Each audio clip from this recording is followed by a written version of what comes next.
안녕하세요, 손쌤입니다. 네, 오늘은 5번째 시간으로 여러분들이 만날 거고요. 단원으로는 벌써 2단원에 들어가게 됐습니다. 네, 2단원은 5차 시부터 12차 시까지 총 8차 시에 거쳐서 수업을 진행을 할 거고요. 수업을 진행을 하면서 어떻게 보면 가장 많은 나라들이 등장을 하고요. 가장 많은 개념들이 등장을 하게 되는 단원이 아마 2단원이라고 볼 수 있습니다. 그에 앞서서 먼저 오늘 이야기 나눌 주제는 바로 인구 이동이라는 건데요. 네, 인구 이동이라는 거는 말 그대로 이동을 하겠죠. 이동을 한다는 거는 여러 국가들이 생긴다는 거고 새로운 정치 집단이 만든다는 겁니다. 그래서 어떻게 형성되고 분열되고 통합에 이르는지를 한번 수업 시간을 통해서 살펴보도록 하겠습니다. 수업 시작할게요. 네, 인구 이동 같은 경우에는 일단 기원 전후부터 이제 7, 8세기경까지 쭉 얘기를 합니다. 주로 북에서 남으로 내려간다라고 여러분들이 생각하시면 되겠는데요. 왜냐하면은 자연재해 같은 것들이 있고요. 생산력이 늘어나다 보니까 인구가 증가하는 모습도 보입니다. 그러다 보니까 인구가 증가하니까 자연스럽게 자원, 그러니까 땅은 한정되어 있는데 인구가 늘어나니 자연스럽게 정치적 갈등이라든지 전쟁이 일어날 수밖에 없겠죠. 그러다 보니 자연스럽게 연쇄 이동을 한다는 겁니다. 뭐 위에서 이렇게 내려왔으면 여기 있던 사람들이 다시 이렇게 내려가는 이런 연쇄 이동의 효과를 가지고 온다는 게 이 인구 이동의 특징. 그러다 보니 아예 새로운 정권도 생기고요, 국가도 성리고요. 그러다 보니까 그 안에서의 새로운 외교 관계가 만들어지더라라고 보시면 되겠습니다. 그리고 특히나 문화가 전파되는 모습을 보이게 된다라는 게 인구 이동의 특징으로 볼 수 있겠습니다. 넘어가겠습니다. 네, 그렇다면 이제 중국에서의 모습을 한번 살펴볼 텐데요. 중국 우리 잠깐 정리를 해보면 진이 있었고 그리고 한이 있었는데 그중 한 중에서의 무제를 여러분을 정리하시라고 말씀을 드렸습니다. 그리고 나서 한이 이렇게 200년 이후에 멸망하고 나서 위촉오 같이 그 삼국시대, 여러분 삼국지 아시죠? 네, 삼국지에 나오는 위촉으로 갈라졌다가 진이 잠깐 통일을 했다가 여기에 있는 오호가 등장하기 시작합니다. 이들은 바로 흉노, 선비, 갈, 저, 강족으로서 만주나 몽골 등에 있던 그 초원지대에 있던 유목민족이라고 보시면 될 것 같아요. 이 유목민족들이 어디로? 화북으로 이동했다. 화북으로 이동해서 5호 16국 시대를 만들었다라고 여러분들 생각하시면 될 것 같고요. 그 중에 그리고 나서 전현, 후현 이 선비족이 이제 고구려와 대결하기도 했고요. 그리고 그 중에 북이가 화북 지역을 통일하더라. 이 통일한 이야기는 다음 시간에 다시 한번 더 살펴보도록 하겠습니다. 넘어갈게요.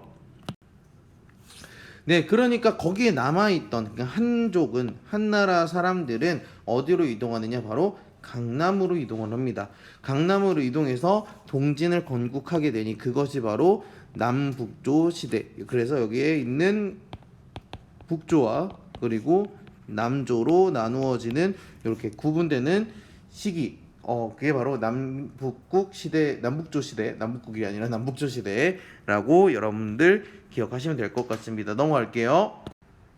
그렇다면 우리나라는 어떻게 그러니까 한반도 기준으로 북쪽에 있던 부여족은 일부가 압록강 중류의 졸본으로 이동해서 고구려를 건국하게 되고요. 그 졸본에서 다시 한강 유역으로 남하하면서 백제를 건국하게 되더라. 그래서 여러분들 아는 것처럼 이제 고구려 같은 경우에는 주몽이 이동을 해서 고구려를 세웠고, 그 다음에 비류와 온조, 특히 온조가 바로 백제로 한강으로 내려와서 백제를 건국하는 모습을 볼 수 있습니다. 넘어가겠습니다.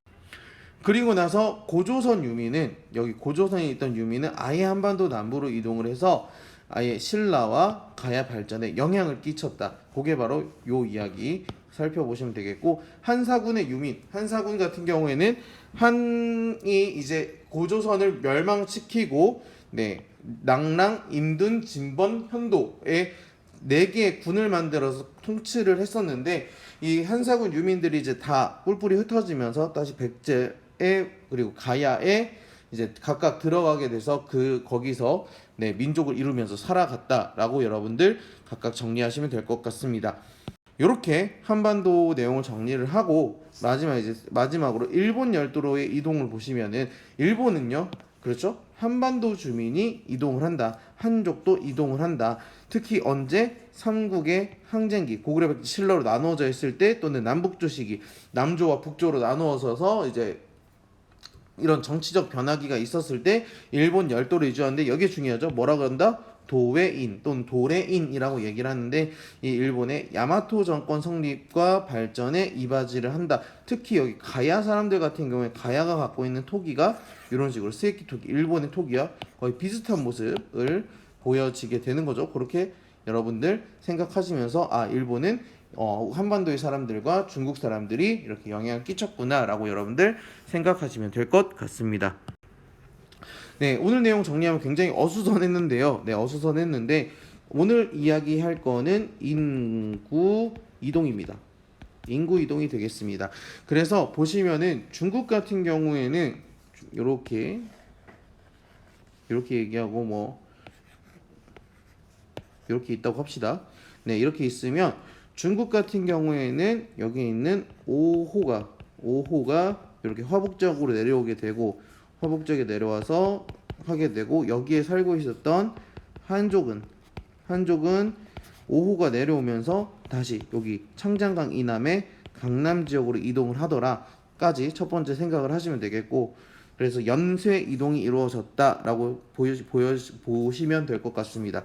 그래서 이들의 모습을 하나로 이렇게 묶어서 네, 무슨 시대라고 한다? 그렇죠? 이들의 시대를 남북조 시대라고 이야기를 합니다. 그래서 우리나라 같은 경우에는 여기에 있었던 고조선 사람들 그리고 부여 사람들 여기 있던 사람들이 졸본으로 내려와서 고구려를 만들고 졸본에 있던 사람들이 내려와서 백제를 만들고 그리고 여기 있던 사람들이 각각 내려와서 고조선 사람들이 신라나 가야에도 각각 네, 영향을 끼치더라라고 보시면 되겠고 마지막으로는 이런 남조에서 넘어간 사람들 삼국의 항쟁기에 넘어가는 사람들 이들을 뭐라고 한다? 도외인이라고 이야기를 한다. 그래서 문화 전파에 크게 힘쓰더라라고 여러분들 오늘 내용을 정리하시면 될 것 같습니다. 네, 오늘 내용 여기까지 하도록 하고요. 오늘 내용 바탕으로 이제 다음 시간에 여러분들 살펴볼 거는 그로 인해서 어떻게 나라들이 발전을 하게 되었는지를 하나하나 살펴보시면 될 것 같습니다. 고생 많으셨습니다.